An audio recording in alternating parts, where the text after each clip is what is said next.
Mas, otak kita itu adalah sahabat kita. Dia akan melakukan apapun agar kita merasa nyaman. Dia menganggap apa yang sudah selama ini kita alami dan kita merasa nyaman, itu adalah hal yang membuat kita nyaman. Mereka nggak peduli itu buruk atau baik. Nggak peduli. Yang penting nyaman. Yang penting nyaman. Meskipun itu tidak nyaman bagi... Mereka terbiasa lalu nyaman atau nyaman dulu baru terbiasa. Kalau saya mulai melangkah dari nyaman dulu baru terbiasa. Saya melatih diri saya untuk nyaman berkata kepada diri saya cantik. Saya pintar. Saya bisa, saya hebat, saya sukses. Setiap hari. Meskipun kali itu saya masih gojek. Apa yang menjadi ciri-ciri orang yang sudah lulus dari penderitaan? Mungkin ada ciri-ciri tertentu yang kita bisa lihat. Ada, Mas. Ada. Yang paling pertama itu adalah senyumnya.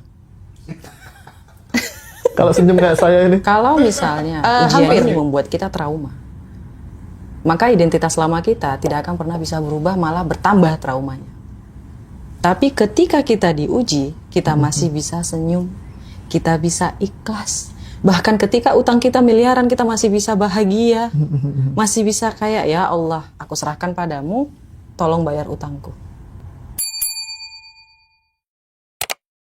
Karena kalau kita melakukan resiko yang besar, hadiahnya juga besar sebenarnya. Kalau mau hadiah besar, resikonya kecil, itu namanya penipuan. Right? Iya, sure.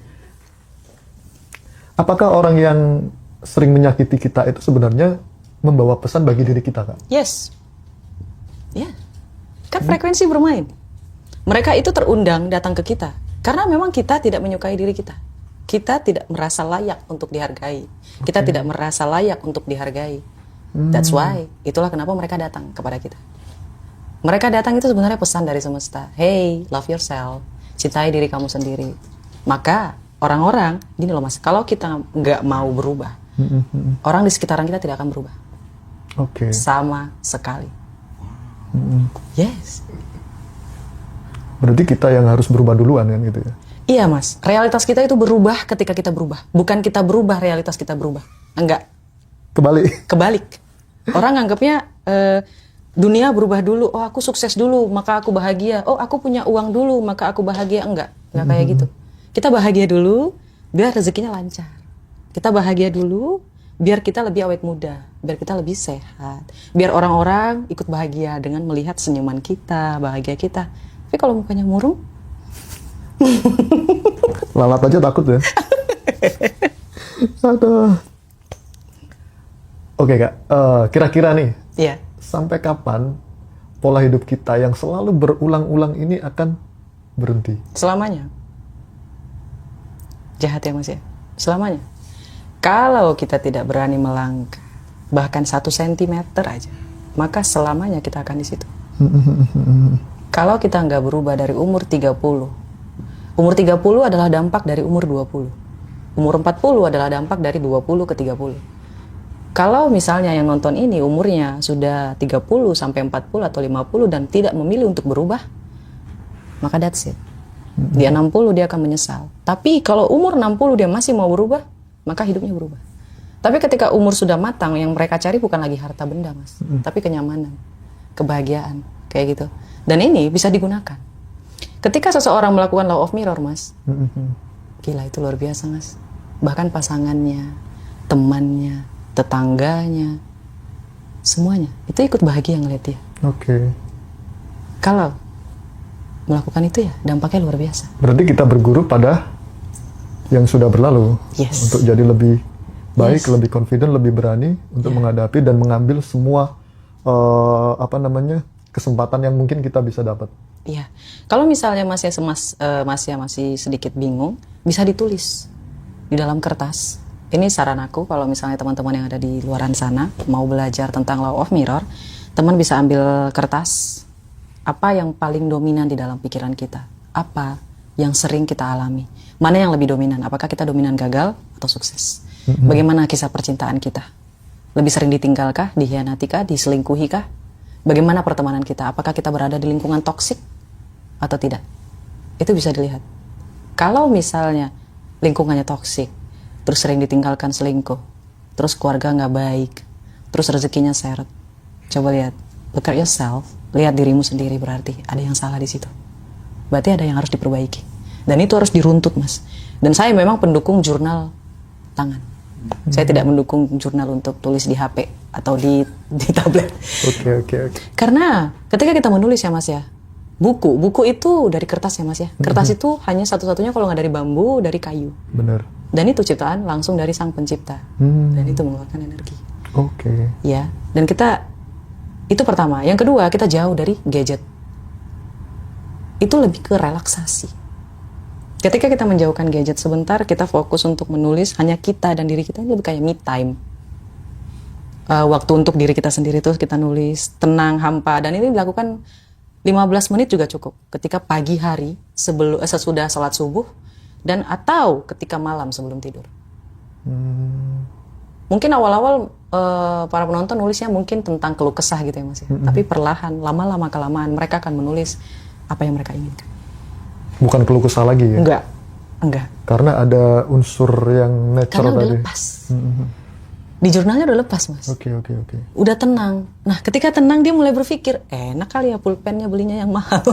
Enak kali ya bukunya yang mahal. Enak kali ya AC-nya yang lebih ini biar enak gitu, nyaman nulis gitu loh, Mas. Jadi kayak secara natural kayak naik kayak gitu. Oke. Kita kan dari tadi bicara sesuatu yang sudah berlalu atau guru masa lalu. Nah, sekarang yang jadi pertanyaan, antara musuh dan guru lebih jujur mana? Musuh. Musuh dan guru lebih jujur mana? Lebih jujur musuh. Why? Musuh ini yang mana dulu nih, Mas? Trauma? Kalau trauma, yes, Mas bisa lihat dari bagaimana respon orang lain. Sebenarnya bagaimana diri kita di dalam ini bisa kita lihat dari bagaimana kita direspon sama orang lain. Kalau orang lain bahagia ketika ngeliat kita, berarti kita orang yang sudah berdamai sama dirinya sendiri, Mas. Orang tua kita ngeliat kita tuh bahagia, senang. Ketika kolega kita melihat kita tuh bahagia gitu loh, Mas. Pasangan kita ngeliat kita tuh bahagia gitu. Itu sudah mencerminkan siapa kita. Dan sebenarnya ya, Mas ya, kalau misalnya kita negatif, mereka ini itu bakalan memperlihatkan yang jujurnya, kayak gitu. Situasi, kondisi, atau hal, atau peran orang lain, respon orang lain terhadap kita. Itu guru dan musuh di saat yang bersamaan. Lalu dengan kita bicara lanjut nih, masalah orang kan banyak yang berkata saya ini menderita. Jadi dari kecil kita diajarin untuk jauh dari penderitaan. Tapi sebaliknya, penderitaan yang lebih dekat dengan kita, kok bisa seperti itu? Iya, karena kan identitas selamanya bilang, aku ini menderita, aku terlahir miskin. Sudah keluar-keluar dulu. Iya. Dan direspon gitu. Mungkin seperti itu. Yes, dan nervous systemnya itu nggak suka kalau dia kaya.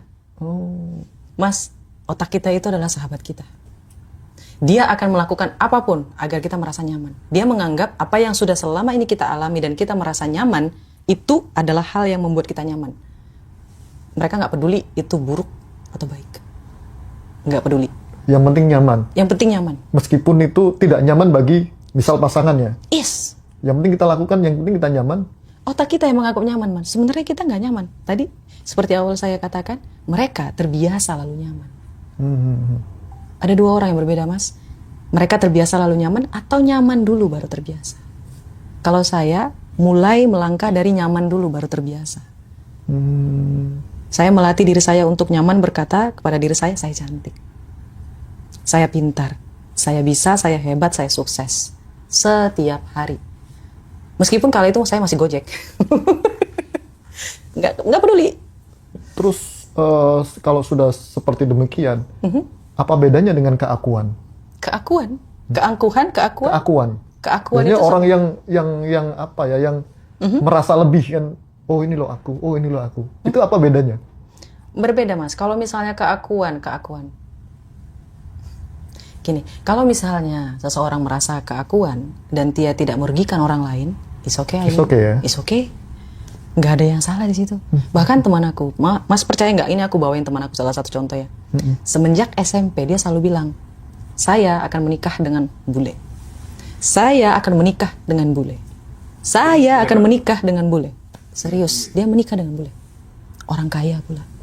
Oke. Selalu mas. Dan mas tahu yang paling luar biasanya apa lagi? Kalau orang bilang itu namanya angkuh, yes dia angkuh. Bahkan ketika ada seseorang ya mas ya yang nembak dia akan datang bilang, sorry ya maaf, aku sukanya sama bule, aku nggak suka sama kamu. Keren. Apakah itu salah? Enggak. Kalau dari kacamata saya gitu ya mas ya, enggak, itu nggak salah. Selagi tidak merugikan orang lain. Kan membela diri sendiri. Yes. Dia hanya membuat boundary. Kayak gitu loh mas.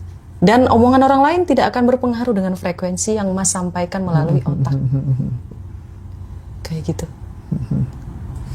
Oke. Lalu apa yang pelajaran yang hanya bisa datang lewat penderitaan, bukan lewat kenyamanan? Penderitaan. Apakah ada pelajaran semacam? Ada dong. Ada ya? Ada dong. Kita nggak akan tahu kita merasa bahagia kalau kita nggak ngerasa menderita dulu. Harus menderita dulu. Mas tahu nggak bedanya lapar sama kenyang? Kalau lapar, karena belum ada isinya. Sakit nih. Kalau kenyang? Kalau kenyang ya, ini sudah penuh, sudah merasakan kenyamanan. Kenyang dulu atau lapar dulu? Lapar dulu. Yes. Gak apa-apa, habiskan kegagalan kamu biar nanti bisa ngerasain sukses. Itu betul kok mas.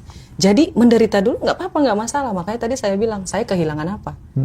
Apa yang saya kehilangan? Nggak ada. Saya udah miskin. Ya udah menderita aja sekali. Yang penting saya nyoba dan saya nggak mau menyerah. Karena saya yakin saya akan duduk di tempat yang saya seharusnya. Kayak gitu. Itu keakuan, yes. Apakah orang bermasalah? Nggak peduli. Penting saya nggak ngerugiin. Lalu apa yang menjadi ciri-ciri orang yang sudah lulus dari penderitaan? Mungkin ada ciri-ciri tertentu yang kita bisa lihat. Ada mas, ada. Yang paling pertama itu adalah senyumnya. Kalau senyum kayak saya ini? Hampir, masih sedikit. menderita lah ya. Sedikit lagi mas, 80%. Karena masnya nggak percaya. Oh gitu. Yes, nggak percaya. Apa yang saya nggak percaya? Karena mungkin gini loh mas, frekuensi ini kita nggak bisa lihat, tapi kita percaya sama frekuensi elektromagnetik. Kita percaya soal wifi, internet, tapi kita nggak percaya frekuensi. Kenapa? Karena kita nggak bisa lihat. Oke. Padahal kita dikasih router loh mas. Ya. Wifi itu memang kita bisa lihat ya, wifi ada routernya. Routernya mana? Otak.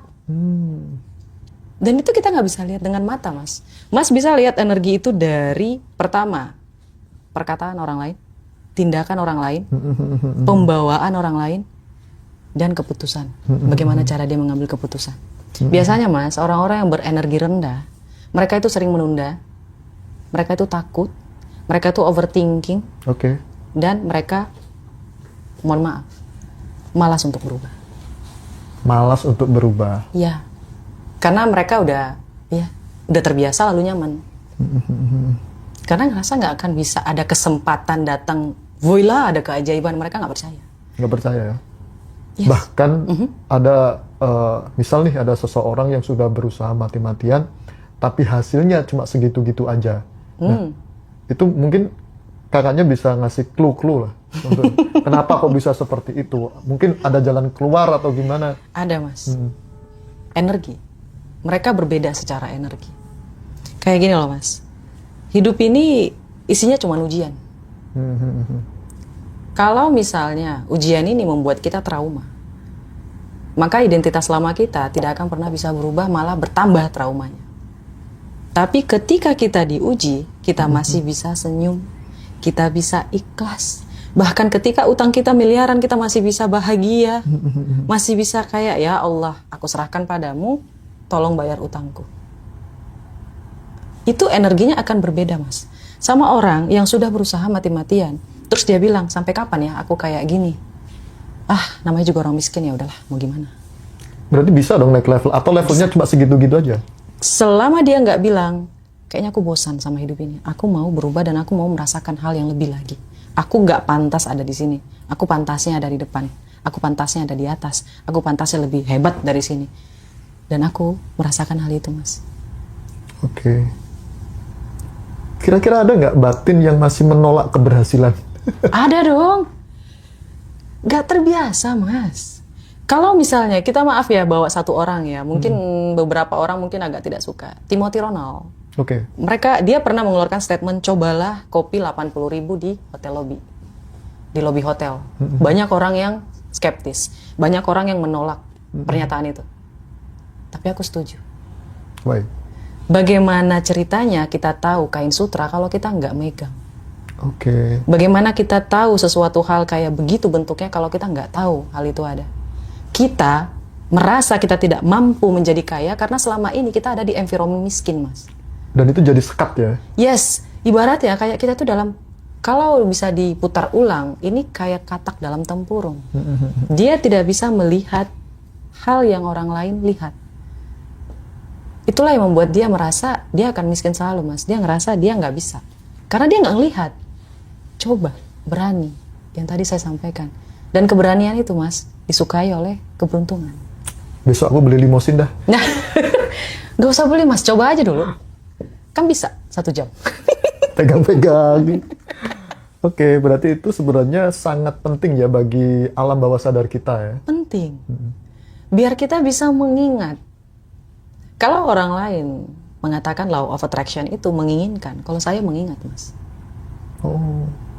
Kalau Mas menginginkan, masih ada rasa skeptis, masih ada ekspektasi, masih ada keinginan, masih kayak berharap kayak gitu. Tapi kalau mengingat, itu ibarat kayak kita itu mengingat kita sedang naik mobil, mengingat kita sedang masuk ke dalam rumah impian kita, kita mengingat kita memiliki anak, kita mengingat kita pasangan kita yang bagus banget kayak gitu. Kita mengingat, bukan menginginkan. Ketika masih yang mengingat, kita nggak lagi berekspektasi, karena kita tahu kita punya. Oke. Berbeda ya, Mas, beda banget kalau menurut aku. Oke. Berarti itu penting ya buat treatment untuk diri kita sendiri ya. Penting ingat. banget. Ingat, oh ya ada mobil yang namanya Lamborghini. Oh iya ada bule cantik. Diingat-ingat apa yang kita inginkan gitu. Yes, bahkan di print loh, Mas. Oh. Tempel. Tempel dimanapun, Mas. Bahkan kalau ada yang jual replika McLaren, beli. Pernah mengalami sampai tempel-tempel gitu? Aku foto. Tempel iya. Kalau tempel mungkin karena terlalu gede, dia butuh waktu. Dan memang saya belum pantas untuk punya itu. Karena rumah sekarang masih belum ada garasinya. Bagaimana ceritanya saya mau punya mobil tapi nggak ada garasi? Sama, kayak gitu. Kalau kamu mau mobil, siapin garasi. Belajar naik mobil. Oke. Itu usaha intuisi namanya, Mas. Usaha intuisi ya. Iya.